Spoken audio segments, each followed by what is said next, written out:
भैया बेइज्जती तो उस दिन होगी जिस दिन मेरे घर पे ये आई थी और गई थी, उसी दिन मेरी बेइज्जती होगी थी। अब भैया बहू लिया फिर गई जो खती रूंडी पिट गई भाई। ठीक, अरे बुढ़े माँ बाप क्या ले रहे थे उसका। मेरे पिताजी ने तो बीड़ी पीते थे। शराब वगैरह बिल्कुल नहीं भाई साहब। ये एज कितनी दिन की? मेरे ख्याल में 80 के आसपास थी। 80 के हाँ, आसपास। बाकी इतने तगड़े आदमी थे तो 20 साल भी नहीं मरा है। असली मैटर यो था, मैं घर पर नहीं था, मैं गाड़ी लेकर दादरी जा रहा था। तो या घर से पिताजी के साथ में कुछ अनाकनी करके घर से बाहर जाती तो एक लड़का इसने या पिताजी ने अंदर कर दी। तो इसका बोला बेटी देख इतना खर्चा लग रहा संजय डसा को तू उल्टे काम ना कर, तू बस गजली मतलब ड्रामेबाजी कर थी गई कई दिन तक जान की मारी मैं ड्रामेबाजी करूं और मैं जा तो या कुछ नहीं करा, तू भी नहीं करा। माँ बापों के फिर ड्रामेबाजी करना थे क्योंकि ये सदस्य नहीं करना चाहो थी। पिताजी मेरी घरवाली ने मारा है। हरियाणा 1008 देखने वाले सारे बहन भाइया ने राम राम। भाई आप देखने लग रहे हो सुंडाना गांव का मामला है और पहला जो पार्ट आपने देखा है उसमें जो हमारे साथ जुड़े हुए हैं भाई संजय डाका जी, जिन्होंने अपनी आप बीती आप लोगों तक रखी थी। एक महिला के साथ इसकी शादी हुई और बाद में जो है पता चला कि महिला जो है वो मानव तस्करी के गिरोह की सदस्य थी और एक बड़े षड्यंत्र में जो है संजय डाका को कई व्यक्तियों के द्वारा जो है फंसाया गया है। उसके बाद जो है काफी लोगों की बाई नेम जो है दरखास्त जो है ये दे चुके हैं, लेकिन इनका कहना है कि प्रशासन की तरफ से अभी कोई इस मामले में उचित कार्रवाई वो नहीं हुई है। काफी जो है अधिकारियों के भी नाम जो है इन्होंने लिए हैं कि कौन कौन अधिकारी हैं जो इस मामले में जो है वो कार्रवाई नहीं कर रहे हैं। इनका कहना है कि इस मामले को उलझाया जा रहा है। बाकी ये जो विचार हैं जो पिछले पार्ट में आपने सुने हैं वो संजय के अपने निजी विचार हैं। हरियाणा 1008 अभी इस मामले की पूर्ण रूप से पुष्टि नहीं करता है। बाकी पूरा मामला क्या है वो आप लोगों ने सुना है और मैंने आपको बताया था कि एक इस मामले से जुड़ी हुई एक कड़ी और है कि संजय ने हमें बताया था कि इनके पिता की हत्या जो है की गई है। इनकी जो पत्नी है जो मानव तस्करी गिरोह की जो सदस्य जो निकली है उनके द्वारा इनके पिता की हत्या भी की गई है। वो क्या कुछ मामला है, कैसे क्या कुछ हुआ है, वो सारा इस पार्ट में जो है आप लोगों तक हम पहुंचाएंगे। बाकी कमेंट बॉक्स में आप अपनी राय भी हमारे साथ जरूर शेयर करना। भाई जो पूरा मामला आपने बताया है पिछले पार्ट में दर्शकों ने पूरा मामला सुना है, तो जो आप बता रहे थे कि जो आपकी पत्नी जिससे शादी हुई आपकी जो आपको छोड़ के चली गई मानव तस्करी गिरोह की सदस्य आप उसको बता रहे हैं, तो उसने आपके पिता की आप कह रहे थे कि हत्या की करके गई है, वो क्या कुछ पूरा डिटेल से मैं जानना चाहूंगा। बात ऐसी है, मेरे पिताजी 4-5 दिन से लगातार गिरे थे, कभी यहाँ गिर गए कभी वहां गिर गए। बोला भाई पैरा में घूम रहे रोटी खा, बोला मैंने वहां साव है माबू के एक बात है, बोला बेरा ना। तो वह खेत में बैलगाड़ी लेकर गए थे, बैलगाड़ी पर गिर गए, उन्हें चोट फेंट लगी। मैं गाड़ी लेकर दादरी था उस टाइम पर, घर क्या फोन का भाई पिताजी के भाई का फोन का भाई पिताजी का चोट लगी, माँ भाई ने हॉस्पिटल में लेकर चलो। और मैं गाड़ी लेकर युवा ने दूसरी गाड़ी तुरंत भेज दी अपने पास, एक चचेरा दोस्त है उसके पास गाड़ी थी, मैंने गाड़ी 5 मिनट गाड़ी भेज दी, उसको घर पर ले गए, उसका इलाज करे। तो पिताजी की नशे में हालत में पिताजी थे जो चोट लग रही। मेरे पिताजी ने तो बीड़ी पीते थे। शराब वगैरह बिल्कुल नहीं भाई साहब। ये एज कितनी दिन की? एज उनकी थी मतलब उसकी तो उम्र तो ज्यादा दिखा रखी थी, आधार कार्ड में ज्यादा दिखा रही, और की उम्र कम थी। कितनी थी लगभग? मेरे ख्याल में 80 के आसपास थी। 80 के हाँ, आसपास। बाकी इतने तगड़े आदमी थे तो 20 साल भी नहीं मरा है, बहुत तगड़े आदमी थे। तो कैसे क्या कुछ घटना हुई? या नुकने लगी, तेरा भाई इसने कदे लाडू लिया के दे है, कदे जलेबी खुआ, कदे घेवर लिया के दे। किसका भाई? मेरा जो बड़ा भाई है मेरे से अलग रहता, झज्जर डिस्ट्रिक्ट के अंदर। अच्छा, वो शादीशुदा? शादीशुदा है, मैं अनमैरिड था। तो आपकी जो है इस गिरोह के तहत जो आपकी शादी हुई, बाद में आपको पता लगा कि भाई ये एक गिरोह की सदस्य है, तो आपके पिता की हत्या का मामला जो है वो कैसे जो है वो जुड़ा हुआ है इनसे? मामला ये है भाई साहब, इस पर हमारा पूरा डाउट शक नहीं, बिल्कुल हकीकत कहानी ही, हकीकत कहानी ये है। जो मेरे पिताजी को मतलब ये बोल रही जो तेरा भाई ने इसको कुछ कुछ खिलावा है, पिताजी को उसने कुछ खिलाया है, पिताजी को नशे वशे की कुछ खिला हुआ है। अच्छा, आपके भाई का नाम ले? हाँ, भाई का नाम बार बार मतलब तेरा जो भाई है ये बड़ा भाई है, वो घर पर कम आता जाता तो था। लेकिन खिला कौन रहा था? खिला मतलब भाई खिला दे बोले तेने बाबू ने घेवर खवा दे, कदे मिठाई खता के मैं यो बाबू ने कुछ कुछ खवा हुआ है। और असली मैटर यो था, मैं घर पर नहीं था, मैं गाड़ी लेकर दादरी जा रहा था। तो या घर से पिताजी के साथ में कुछ अनाकनी करके घर से बाहर जाती तो एक बाल्मीकि लड़का इसने या पिताजी ने अंदर कर दी। तो इसका बोला बेटी देख इतना खर्चा लग रहा संजय सैको ने तू उल्टे काम ना कर, तू बस गजली मतलब ड्रामेबाजी करा थी गई कई दिन तक जान गई मारी मैं ड्रामेबाजी करूं और मैं जा तो या कुछ नहीं करा, तू भी नहीं करा, माँ बापों के फिर ड्रामेबाजी करने दे क्योंकि ये सदस्य नहीं करना चाहो थी। तो पिताजी को इसने सोची भाई ठड आदमी तगड़ा आदमी तरह मार देगा तो तू मर जाएगी। उसको मतलब 15-20 साल तो उसकी मरने की कोई वाह नहीं थी, इतना तगड़ा आदमी था, 10 भैंसा की सानी एकला गिरा करता, मतलब 10-12 भैंसा ने एकला संभाला था, खेत में पानी दिया था, नाली बना था, तो पूरा दिखा था, कोई चश्मा नहीं चढ़ा पिताजी का आज तक, क्योंकि हमने ना तो घी बेचा ना दूध बेचा। मतलब जमींदार अपना पूरा संभाल रहे थे। नहीं जमींदार था हमारे पास बिल्कुल 2.5 एकड़ जमीन दोनों के भाइयों के पास, पर हमारे पास साधन इतना 20 किले के जमींदार भी ना हमारे आगे। बिल्कुल जो खेत वगैरह का काम सारा कर लेते थे। बिल्कुल पिताजी खेत में नाली बनाया करता, पानी लगा। महिला ने क्या कुछ जो है कार्रवाई की, और मैं एक बार फिर से उसका नाम वगैरह जो पिछले पार्ट में लोगों ने सुना है उसका नाम भी और वो मैं जानना चाहूंगा, पूरा एड्रेस एक बार उसका। जो नाम है इसका मालुती नाम आधार कार्ड के अंदर था, जो आधार कार्ड या ओल वालों ने दिया हमारे इन्होंने जो सुंदरी घर वाली पीरमती, ये आधार कार्ड बिल्कुल फर्जी है, जो सीएचसी सेंटर वाला फर्जी बना रहा है, इसको तो गिरफ्त करना एक मेन चीज है।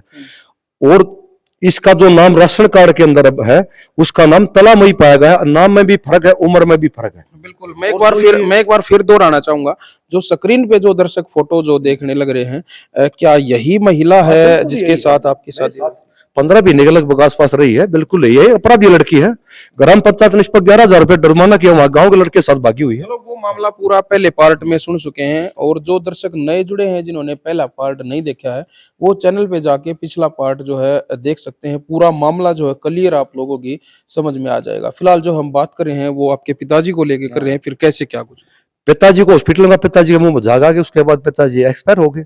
क्या क्या बता कि कैसे एक्सपायर हुए हैं, उसका जो पोस्टमार्टम हमने उसको फिर ये तो बार बार ये तेरा भाई ने कुछ खिला रखा, हमने फिर अपने पिताजी को लिया कि भाई भाई की तब भाई का हमारा झगड़ा भी हुआ मेरे साथ में, मां मेरे घर पास के पास बिल्कुल मत आई, उसने अपने परिवार में बात रखी भाई ने, काका ताऊ इकट्ठे करे भाई मेरा ऐसे कलंक लगा रहा है, जबकि असली कातिल मेरी घरवाली थी। कैसे पता लगा असली कातिल का? कैसे कातिल ये थी, उसने जब मेरे साथ भी विश्वासघात किया है, मेरे को भी गोलियां खिलाई है, ये 12 तारीख को मेरे को गोली खिलाई, 10-20 तारीख तो 22 तक मेरे को बिल्कुल मैं डेड हो चुका था।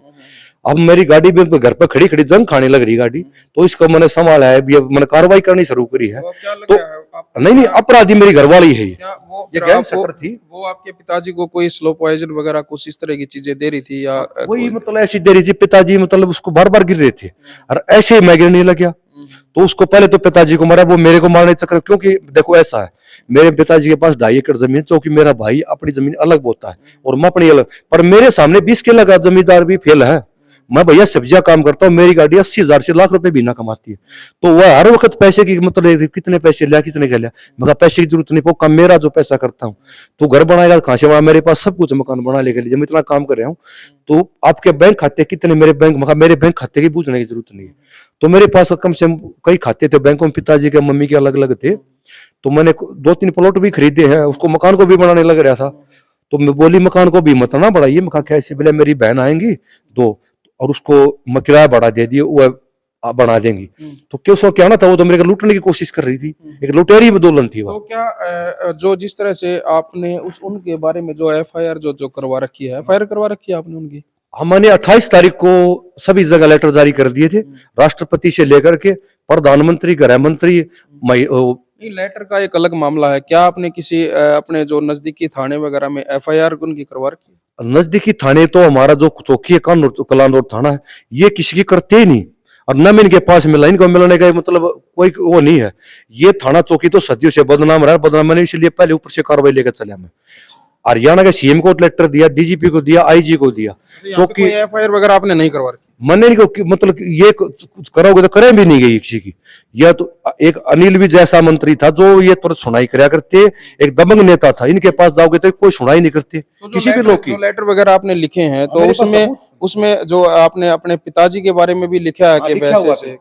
बिल्कुल पिताजी के बारे में लिखा हुआ है, पिताजी मेरी घरवाली ने मारा है। तो अभी तक इस मामले में कोई कार्रवाई नहीं हुई? कार्रवाई 1-2 बुलाया, समझौता करवा दी, जो ये जो बीरमती और सीमा है, ये जो आयु है इससे मिली हुई है। तो जो आपके जो बिचौला थे इस पूरे मामले में, इसने जो अपने देहात में अपने हरियाणा में देहात में इसको कह दिया कि भाई मोल की बहू, कि वो मोल लेकर आ रहे हैं, ये इस तरह के जो कुछ बातें जो है चर्चाओं में चलती हैं। तो जो ये भी काम जो है किसी के थ्रू होते हैं, बीच में कोई ना कोई आदमी होता है, जिस तरह से आप दो कुछ लोगों के नाम बता रहे हैं भाई, चिमनी वगैरह का या जो बदानी गाँव हाँ आराम से बदाने गांव का, या फिर आपके गांव का भी एक व्यक्ति आप बता रहे थे, चांद नाम जिसका बता रहे थे आप। तो ये जो लोग हैं जो बिचौला हैं, तो इसके जाने के बाद आपने इन लोगों से संपर्क किया या नहीं किया? मैंने इन लोगों से संपर्क किया, सीमा से भी संपर्क उन्होंने किया। क्या कहा? बोले हम क्या करें, चांद से संपर्क किया, चांद में मुंह फिर के लकड़ के बोला मैं क्या करूं। तो इस मामले में आपने जो कुछ रकम वगैरह किसी को जो है बाई एंड वगैरह या कैसे किसी को दी थी, या कैसे पैसे कैसे लगे थे आपके? पैसे देखो ऐसे दिए थे, 50,000 रुपए खर्चे का नाम से लिए। किसको दिए थे आप? ये चांद को दिए थे मैंने 50,000 खर्चे का नाम से, और 21,000 ग्राम पंचायत की प्रति बजाय, अगर जादी में शादी करोगे तो 21,000 की वहां पर पर्ची कर दी। मैं बच्चे कोई बात नहीं, और 50,000 इसका बाबू को बोला टीबी की बीमारी उसके इलाज के लिए बेचेंगे। मैं भी कोई बात नहीं, बीमारी तो वह भी दे देंगे। और 30,000 रुपये बोला इसका खड़ा है भाड़ा हमारा कमीशन। उसके बाद में चांद और जो बूंडे नाम का व्यक्ति है, ये जो चिमनी गांव का है, इन्होंने एक सरिता और बोला भाई ये तो मना कर रहे। मैं कैसे मना कर रहे, ये तो बोला ये 2 लाख रुपए लेंगे। मैं भी 2 लाख रुपए लेंगे तो मेरी टाल है। 3 घंटे बाद बोना बोले ठीक है भाई 1.5 लाख में तान बाज जाएगी। तो मेरे से 1,51,000 रुपए लिए। तो ये बदानी गांव का जो टोटल कितना गया आपका? मेरे उन्होंने ये से तो देखो 10-15 लाख रुपए का नुकसान कर रखा है इस दुल्हन ने। और बाकी इनको जो 15 लाख रुपए? हाँ 10-15 लाख, क्योंकि मेरे पिताजी के पास में 10-12 भैंस थी, मैंने कोडियों को भैंस बेची अपनी।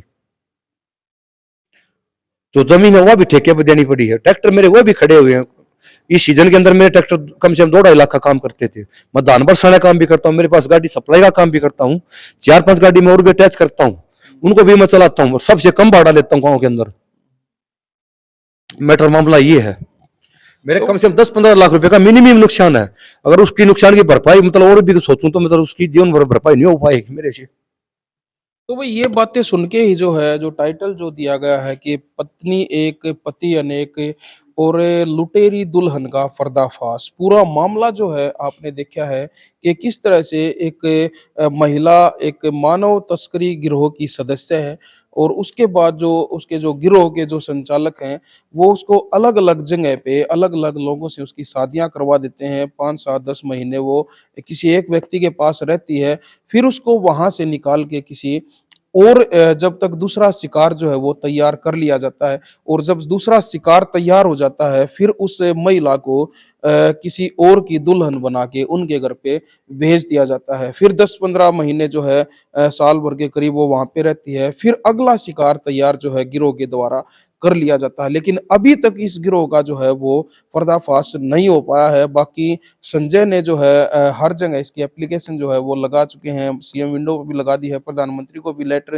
गृह मंत्री को लेटर ये लिख चुके हैं, लेकिन अभी तक इस मामले में कोई कार्रवाई नहीं हुई है। गृह का इस गिरोह का कोई भी सदस्य अभी तक जो है पुलिस की गिरफ्त में वो नहीं है, ये संजय का कहना है। बाकी इस मामले को लेकर मैं चाहूंगा कि मीडिया पे जब आप आए हैं तो मीडिया के माध्यम से हरियाणा सरकार को और जो है प्रशासन के उच्च अधिकारियों को क्या अपील आप करना चाहेंगे? अपील ये करता हूँ जी, देखो पहले पैसा लिया इन्होंने मेरे से, फिर इन्होंने और भी पैसा मांगा मेरे से, 1 लाख रुपए की धमकी मिली मेरे को।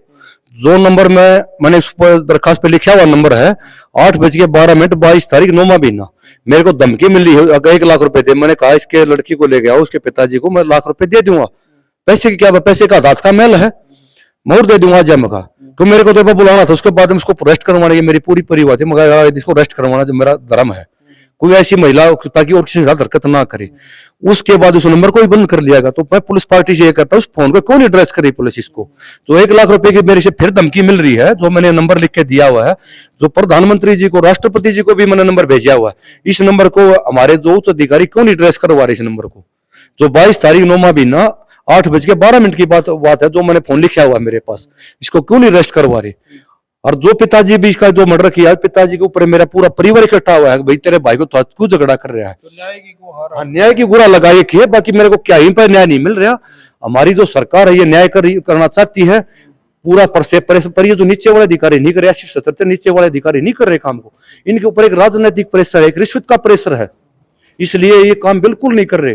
भैया मेरे को न्याय मिलना चाहिए। जितने भी मेरे आदरणीय प्रधानमंत्री जी, हमारे सीएम साहब, हमारे डीजीपी में हाथ छोड़ के निवेदन, मेरे को एक न्याय चाहिए। और मैं न्याय लेने के लिए मीडिया के अंदर बैठा हूँ और आगे भी मीडिया के अंदर मिलूंगा।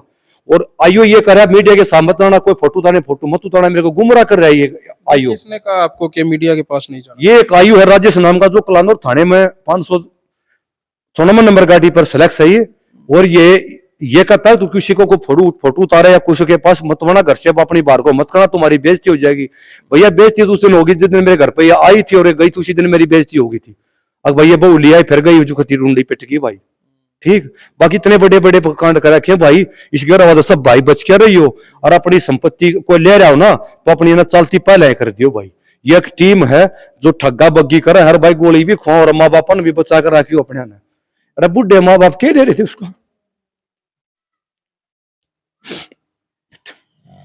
तो भाई आप देखने लग रहे हो संजय जो है वो पूरे मामले को लेकर काफी भावुक है। आप देख सकते हैं आंखों में आंसू हैं, क्योंकि सब कुछ जो है वो लुटा दिया है। लगभग 15 लाख के करीब रुपए जो है वो इस मामले में लुटा चुके हैं, लेकिन प्रशासन की तरफ से कोई कार्रवाई नहीं हो रही है।